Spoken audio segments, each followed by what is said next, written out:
प्रधानमंत्री हाथ हिलाकर सभी का अभिवादन स्वीकार करते हुए सड़क के दोनों ही तरफ झारखंड की राजधानी रांची है। आप देख सकते हैं इन तस्वीरों में प्रधानमंत्री नरेंद्र मोदी रोड शो के जरिए चुनाव प्रचार करते हुए। बहुत ही महत्वपूर्ण और ये सीट चूंकि रांची लोकसभा सीट है और हम आपको इस रोड शो के जरिए और इसके बैकग्राउंड में हम आपको ये जानकारी दे दें कि झारखंड की जो ये रांची लोकसभा सीट है जहां की इस वक्त प्रधानमंत्री नरेंद्र मोदी रोड शो कर रहे हैं, यहां लगभग हर चुनाव में बीजेपी और कांग्रेस में ही सीधे तौर पर टक्कर होती रही है। 2014 की बात की जाए जब प्रधानमंत्री पहली बार प्रधानमंत्री बने, फिर 2019 चुनाव की बात की जाए, लोकसभा चुनाव की बात की जाए, इन दोनों ही चुनावों में यहां बीजेपी ने कांग्रेस को शिकस्त देकर अपना दबदबा बरकरार रखा था। और फिर 2024 लोकसभा का चुनाव इस साल अब से कुछ ही दिनों के बाद वहां पे झारखंड में खासकर रांची में चुनाव होने वाले। हमारे साथ हमारे सहयोगी भी वहां मौजूद हैं, इन तमाम चीज़ों को देख रहे हैं, समझ रहे हैं। दिवाकर हमारे साथ मौजूद हैं। दिवाकर, जैसा कि हमने कहा कि 2014 की बात की जाए, 2019 की बात की जाए, बीजेपी और कांग्रेस के बीच में सीधी टक्कर रही है और इन दोनों चुनावों में खासकर अगर मैं रिसेंट पास्ट की बात करूं तो बीजेपी ने यहाँ पे कांग्रेस को हराकर यहाँ से अपने सांसद को लोकसभा में भेजा है। ऐसे में प्रधानमंत्री खुद इस वक्त वहाँ पे मौजूद हैं, रोड शो कर रहे हैं। क्या कुछ लोगों की प्रतिक्रिया और किस तरह से ये जो रोड शो है वो इस वक्त चल रहा है? देखिए, निश्चित तौर पर इस रोड शो को लेकर खासा उत्साह झारखंड के लोगों में है, क्योंकि झारखंड में जो चुनाव है वो चौथे चरण, पांचवें चरण, छठे चरण और सातवें चरण में हो रहा है। और जहां प्रधानमंत्री का ये रोड शो हो रहा है, ये राजधानी रांची है और यहाँ पर छठे चरण में चुनाव होना है रांची संसदीय क्षेत्र में। अब हम थोड़ी सी बात करें कि किस तरीके से प्रधानमंत्री का ये रैली आगे बढ़ता जा रहा है। और ये जो रोड शो हो रहा है, ये एकदम रांची के हृदय में बसा हुआ भारत माता चौक है और यहाँ से रातू रोड तक ये रोड शो प्रधानमंत्री का होना है। जो आप देख रहे हैं कि खुली जीप में प्रधानमंत्री अपने कमल के निशान के साथ हाथ में लिए हुए लोगों का अभिवादन स्वीकार कर रहे हैं और धीरे धीरे जो उनका कारवां है वो आगे बढ़ता जा रहा है। और लगातार लोगों की तरफ से प्रधानमंत्री की जयकारे और फूल की बारिश लगातार दोनों तरफ, सड़कों की दोनों तरफ लोगों का हुजूम उमड़ पड़ा है। भीषण गर्मी और हीट वेव होने के बावजूद जिस तरीके से दोपहर के बाद से ही सड़कों पर प्रधानमंत्री को देखने के लिए लोगों की लंबी लंबी कतार देखने को मिल रही थी, तो उसका आप कह सकते हैं कि प्रधानमंत्री का जो क्रेज है वो निश्चित तौर पर राजधानी रांची में देखने को मिल रहा है। और स्वागत के लिए भारी संख्या में लोगों का हुजूम उमड़ा है। दोनों ओर सुरक्षा को लेकर बैरिकेडिंग भी की गई है। तो इस तरह के तमाम इंतजाम यहाँ पर किए गए हैं और लगातार जो है वो प्रधानमंत्री के कटआउट को लेकर लोग खड़े हैं और प्रधानमंत्री के जयकारे लगा रहे हैं। तो आप समझ सकते हैं, चाहे वो बच्चे हो, बुजुर्ग हो, महिलाएं काफी संख्या में यहाँ पर दिख रही हैं कि किस तरीके से वो प्रधानमंत्री का अभिवादन करने के लिए यहाँ पर पहुंची है। तो हम निश्चित तौर पर कह सकते हैं कि प्रधानमंत्री को लेकर एक गजब का उत्साह यहाँ पर देखने को मिल रहा है। जगह जगह पर लोग जो है, क्योंकि अब शाम का समय भी हो गया है, तो लोग मोबाइल लाइट के जरिए भी प्रधानमंत्री का अभिवादन कर रहे हैं। लोग एक साथ मोबाइल की लाइट जला रहे हैं और उसके बाद एक तरीके से प्रधानमंत्री का वो वेलकम कर रहे हैं। प्रधानमंत्री नरेंद्र मोदी आज सबसे पहले जब झारखंड पहुंचे थे तो उन्होंने सिंहभूम में, जो सिंहभूम संसदीय सीट है, वहां के चाईबासा में उन्होंने एक पब्लिक रैली की और उसके बाद वो रांची पहुंचे। प्रधानमंत्री का 2 दिन का झारखंड का दौरा है और वो रात में आज यही राजभवन में जो हम कह सकते हैं प्रवास करेंगे। और उसके बाद कल जो चौथे चरण में जिन 2 सीटों पर चुनाव होना है, पलामू और लोहरदगा, वहां पर भी कल एक जनसभा को संबोधित करेंगे। पहले प्रधानमंत्री पलामू पहुंचेंगे और उसके बाद फिर वो लोहरदगा संसदीय क्षेत्र का जो इलाका है वो गुमला जिला में भी पड़ता है, तो गुमला जिले के सिसई में भी प्रधानमंत्री एक जनसभा को संबोधित करेंगे। तो आप समझ सकते हैं कि प्रधानमंत्री जो चौथे चरण में झारखंड की 4 सीटों पर चुनाव हो रहा है, चाईबासा, पलामू, लोहरदगा और खूंटी, उसको एक तरीके से इस 2 दिनों के दौरे के जरिए चारों कंस्टिट्यूएंसी को उन्होंने एक तरीके से टैकल किया है और यहाँ के जो लोग हैं उन पर अपनी बात पहुंचाई कि किस तरह से प्रधानमंत्री नरेंद्र मोदी ने जो विकास के वादे किए थे, जो मोदी की गारंटी है, उसका एक विश्वास पैदा करने की कोशिश उन्होंने रोड शो के जरिए और यहाँ पर जो आज उन्होंने जनसभा सिंहभूम में किया है उसके जरिए भी उन्होंने करने की कोशिश की है। जी दिवाकर, चूंकि हम इस रोड शो के जरिए या फिर जब प्रधानमंत्री जब किसी लोकसभा क्षेत्र में जाते हैं चुनावी सभा को संबोधित करने के लिए, और हम जब अपने सहयोगियों से बात करते हैं तो उस सीट का जो समीकरण क्या है, कैसे वो समीकरण साधने की कोशिश में बीजेपी लगी है, इस पर भी विस्तार से बातचीत करते हैं ताकि हमारे जो दर्शक हैं वो समझ सके। इसी कड़ी में रांची में चूंकि इस वक्त प्रधानमंत्री मौजूद हैं और झारखंड की राजनीतिक समीकरणों की बात की जाए, राजनीतिक भाग की बात की जाए तो हम जानते हैं कि झारखंड में कहा जाता है कि जो सत्ता की जो चाबी है वो डबल एम, यानी कि महतो और जो कुर्मी हैं, माझी, माफ कीजिएगा, महतो और माझी, यानी कि कुर्मी और आदिवासी इन्हीं मतदाताओं के पास है। वो इसलिए कि राज्य की आबादी में लगभग लगभग 50% जो हिस्सेदारी है वो इन्हीं दोनों समुदायों की है। इस दृष्टिकोण से देखा जाए तो रांची का क्या कुछ समीकरण है, और ये जो यहाँ के कैंडिडेट हैं इनका जो जीतने की संजय संभावना सेठ है वो किस तरह जी। से, चूंकि 2019 में भी इन्होंने कांग्रेस को शिकस्त देकर संजय सेठ जी जीते थे, ऐसे में किस तरह से इनकी जो विनेबिलिटी है वो बढ़ जाती है? देखिए, निश्चित तौर पर राजधानी रांची की सीट जो है वो एक तरीके से भाजपा की का गढ़ भी माना जाता है और ये परंपरागत सीट कहा जाता है। पिछले चुनाव में भी जो रिकॉर्ड मार्जिन से संजय सेठ ने यहाँ पर जीत दाखिल की थी और उसके पहले हालांकि यहाँ से कांग्रेस को भी एक दो बार जीत हासिल हुई है, लेकिन बीजेपी का पलड़ा हमेशा से यहाँ पर भारी रहा है। लेकिन अगर पहले चरण के चुनाव की अगर हम बात करें नसीब, तो पहले चरण में जिन 4 लोकसभा क्षेत्रों में चुनाव 13 मई को मतदान होना है, उनमें चाईबासा, पलामू, लोहरदगा और खूंटी, ये 4 संसदीय क्षेत्र में जो 3 संसदीय क्षेत्र है वो शेड्यूल्ड ट्राइब के लिए आरक्षित है और एक जो लोहरदगा का, एक जो पलामू का सीट है वो शेड्यूल कास्ट के लिए आरक्षित है। तो आप समझ सकते हैं, और यही एक इकलौता सीट है झारखंड में शेड्यूल कास्ट के लिए, पलामू का सीट जो आरक्षित है। बाकी जो सीट, तीनों सीटों में, और खास बात ये रही है कि पिछले बार का जो चुनाव था उसमें पलामू, लोहरदगा और खूंटी, इन तीनों सीटों पर बीजेपी को जीत हासिल हुई थी। लेकिन चाईबासा एक सीट था, जो कोल्हान का सीट है चाईबासा, वहां पर कांग्रेस जीतने में सफल हुई थी। लेकिन इस बार एक दिलचस्प बात यह है कि चाईबासा में जिस बार, जिन्होंने पिछली बार हाथ खिलाया था, उन्होंने इस बार बीजेपी का दामन थाम लिया है गीता कोड़ा ने, और इस बार वो कमल खिलाने की कोशिश में वहां पर लगी हुई है। और प्रधानमंत्री ने आज सेबू में देख रहे थे कि किस तरीके से उन्होंने हुंकार भरी है, और उसके बाद अपोजिशन पर तो उन्होंने एक तरीके से वादा खिलाफी का आरोप लगाया और किस तरह से झारखंड में सरकार चल रहा है इस पर भी उन्होंने निशाना साधा। और साथ ही साथ उन्होंने अपने विकास, उनकी जो उपलब्धियां हैं कि किस तरीके से वुमेन एम्पावरमेंट को लेकर काम किया, तमाम अपनी उपलब्धियां भी गिनाई। तो हम कह सकते हैं कि जो चुनावी मुद्दे हैं उसमें इर्द गिर्द आदिवासी, महतो और जो तमाम दूसरे समीकरण के साथ साथ बीजेपी लगातार विकास को एक अहम मुद्दा भी बनाकर लेकर आगे चल रही है। और निश्चित तौर पर आने वाले दिनों में जो चुनाव पर वोटिंग परसेंटेज होगा उसमें ये निश्चित तौर पर इसकी झलक देखने को मिलेगी कि जिस तरीके से महिलाएं आज सड़कों पर उतरी है, तो लगता है कि वोटिंग परसेंटेज में ये महिलाओं का जो भागीदारी है वो भी बढ़ता हुआ नजर आएगा। जी। और ये भी आपसे जानना चाहेंगे दिवाकर, जिस तरह से हमने देखा कि केंद्र की मोदी सरकार ने आदिवासियों के सम्मान के लिए आदिवासी सम्मान दिवस मनाने का, आदिवासी गौरव दिवस मनाने का फैसला किया, आदिवासियों के उत्थान के लिए, उनके सामाजिक, आर्थिक, राजनीतिक विकास के लिए भी वो लगातार बीते 10 वर्षों में काम किए हैं। और हम जानते हैं जब झारखंड की बात आती है, हम जानते हैं कि यहाँ पे जो वन संपदा की बात हो, खनिज संपदा की बात हो, इन तमाम संपदाओं के होने के बावजूद भी अगर मैं कहूँ कि जो वर्तमान सरकार है, राज्य की सरकार, उन्होंने आदिवासियों के लिए, चूंकि ये आरोप लगातार बीजेपी लगाती रही है कि वो जितना काम करना चाहिए, इतनी संपदाएं होने के बावजूद भी उस तरीके से झारखंड का विकास नहीं हुआ है। ऐसे में क्या आप जब कह रहे हैं कि विकास एक मुद्दा है, तो विकास के मुद्दे के इस केंद्र में क्या आपको लगता है कि आदिवासी का विकास, और इतने प्राकृतिक संसाधन होने के बावजूद भी आदिवासियों का जो एक मुख्य धारा में जिस तरह से शामिल होना चाहिए वो अब तक नहीं हो पाया है, ये कहीं ना कहीं वो सारे बिंदु हैं जिन पर कि इस बार का लोकसभा चुनाव लड़ा जाना है? देखिए, निश्चित तौर पर जैसा कि बात आप कह रहे थे कि केंद्र में जब से बीजेपी की सरकार बनी है तो इन्होंने एक तरीके से जनजातियों को गौरव दिलाने के लिए सबसे पहले एक ट्राइबल मिनिस्ट्री का गठन किया गया। तो आप समझ सकते हैं कि कितना महत्वपूर्ण केंद्र बनाया गया, ताकि इसके जरिए, एक अलग मंत्रालय के जरिए, आदिवासियों के विकास किस तरीके से होने चाहिए, उत्थान किस तरीके से होने चाहिए, इसको परिलक्षित करने की कोशिश की गई। उसके बाद पिछले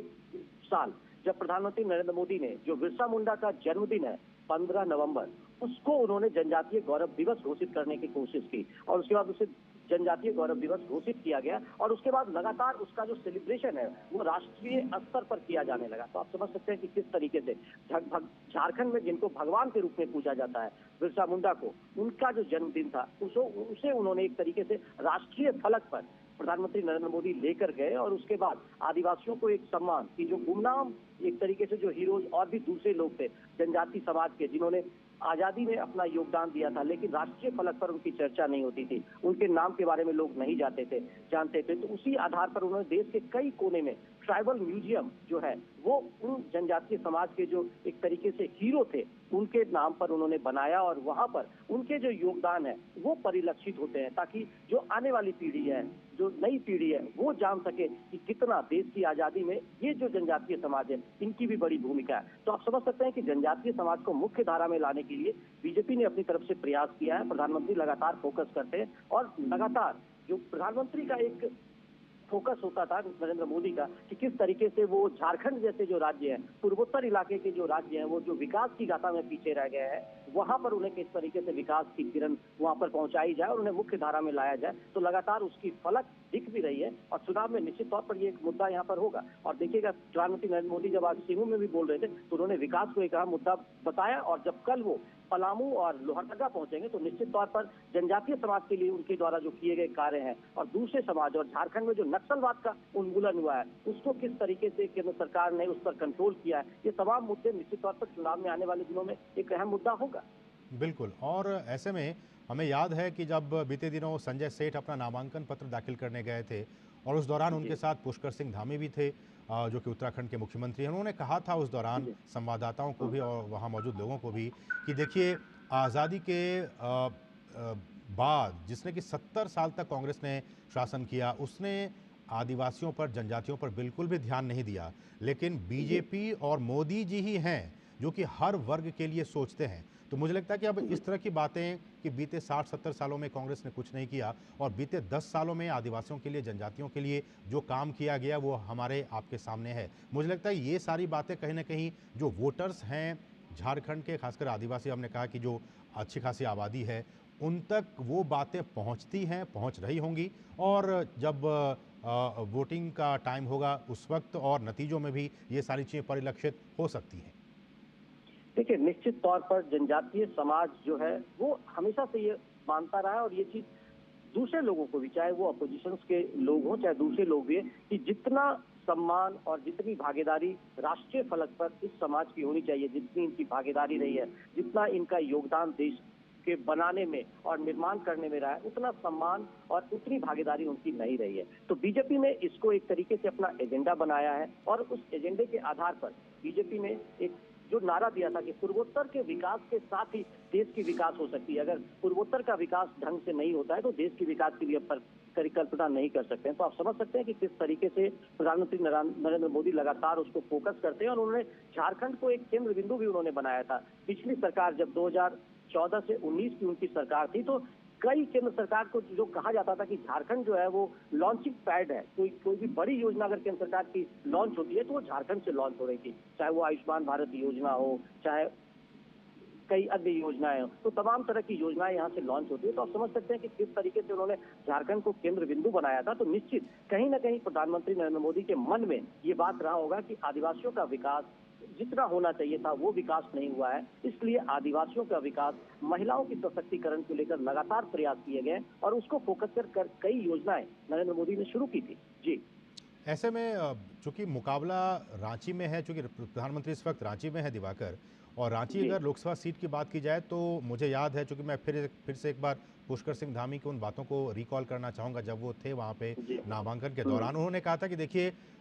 उन्हें पता चला कि जो इनके खिलाफ, संजय सेठ के खिलाफ जो कांग्रेस के जो व्यक्ति खड़े हुए हैं, वो कांग्रेस काल में हुए कोयला घोटाले में उनके हाथ काले हुए थे, और उसी परिवार का उम्मीदवार रांची लोकसभा सीट से भाजपा प्रत्याशी के खिलाफ खड़ा है। ऐसे में जो जीत है वो तो बिल्कुल तय है संजय सेठ जी का।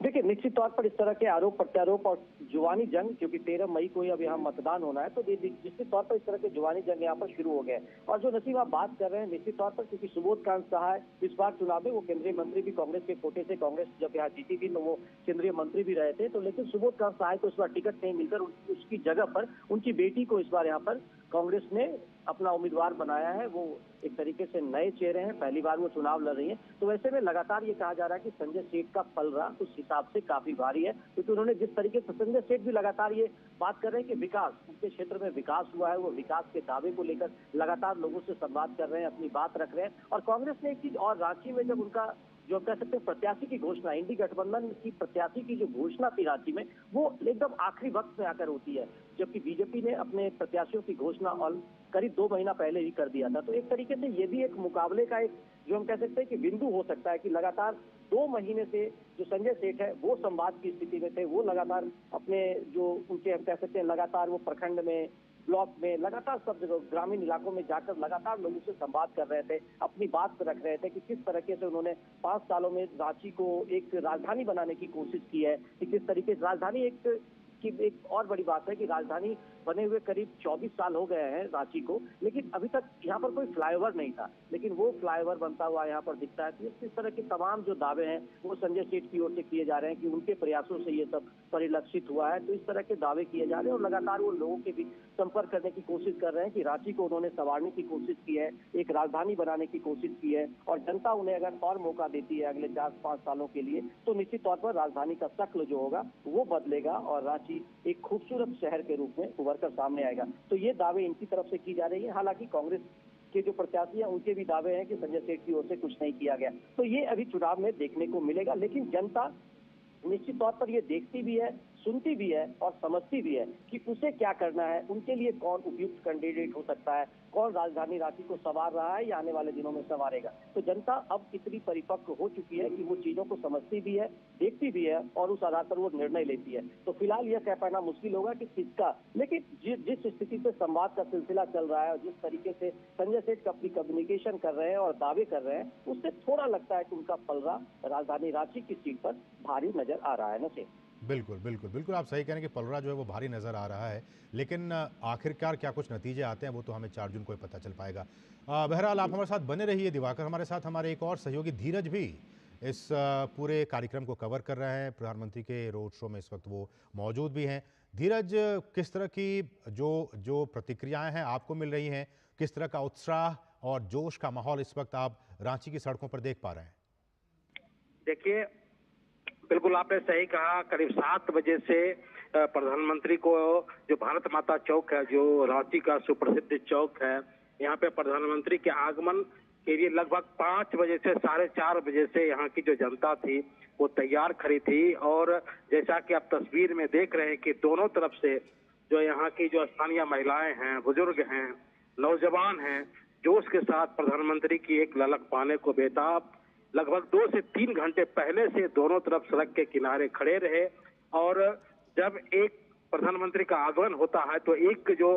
आभा मंडल में एक तरीके का जो रौनक है वो देखते बनती थी कि किस तरीके से जो महिलाएं झूम रही थी, बच्चे झूम रहे थे, और खास करके यहाँ के जो कलाकार थे, कलाकार का भी जो प्रदर्शन था वो देखने के लायक था। और अभी आप देख रहे हैं कि किस तरीके से अगर रांची शहर की हम बात की जाए तो रांची शहर और इसके अलावा जो यहाँ के आदिवासी इलाके, और जैसा कि हम सभी जानते हैं कि जो प्रधानमंत्री की जो प्राथमिकताओं में आदिवासियों का विकास रहा है, चाहे वो बार बार अपनी यात्राओं में भी कहते हैं कि किस तरीके से जो आदिवासी जो पिछड़े इलाकों में रहते हैं वहां तक मूलभूत सुविधाएं पहुंचे, उनके जो उपज का जो लाभ है उनको उनकी उपज का लाभ मिले, उनके लिए आवास योजना से उनके लिए घर का निर्माण हो, और सबसे महत्वपूर्ण है कि वो मुख्य धारा का हिस्सा बने। तो आदिवासियों का विकास प्रधानमंत्री की प्राथमिकता में शामिल रहा है, इसलिए काफी संख्या में हर वर्ग के लोग प्रधानमंत्री के आगमन के लिए आतुर थे। और प्रधानमंत्री के आगमन से 2-3 घंटे पहले ही यहाँ पर तैयार खड़े थे। और जहाँ तक यहाँ के प्रत्याशियों की बात की जा रही है, यहाँ के जो प्रत्याशी हैं संजय सेठ, जिन्हें की 2019 में ही लोकसभा का चुनाव जिन्हें जीतने का मौका मिला, और जो सबसे अहम जो पहलू है कि संजय सेठ जो रांची के खादी ग्रामोद्योग क्षेत्र से जुड़े हुए कार्यकर्ता रहे हैं, और हम सभी जानते हैं कि खादी की पहुंच प्रधानमंत्री मोदी का जो पीएम बनने के बाद खादी की पहुंच कैसे गांव-गांव तक पहुंची है, इन चीजों को भी हमने देखा है। तो एक तरीके से कहा जा सकता है, और संजय सेठ खादी ग्रामोद्योग से जुड़े रहे हैं, तो माना ऐसा जा रहा है कि जो संजय सेठ की पहुंच रांची के हर घर तक है, क्योंकि खादी यहाँ घर घर में फैला हुआ है। तो इसका फायदा संजय सेठ को जरूर एक बार मिल सकता है। और जहां तक विकास की बात हो, सड़क के किनारे जैसे कि हम देख रहे हैं कि किस तरीके से बीते 5 साल में जो रांची का विकास, रांची को हमने विकसित होते देखा है, वो चीज भी आप देख सकते हैं कि किस तरीके से अच्छी सड़कें आपको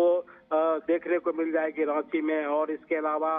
जो ट्रैफिक की सुविधा, हालांकि थोड़ी सी समस्या है ट्रैफिक की शहर में, उसके बावजूद भी ट्रैफिक को नियंत्रण करने के लिए जिस तरीके से फ्लाईओवर का निर्माण हो रहा है और बहुत जगह किया जा रहा है, तो रांची को लोगों ने बदलते देखा है, रांची को लोगों ने विकसित होते देखा है।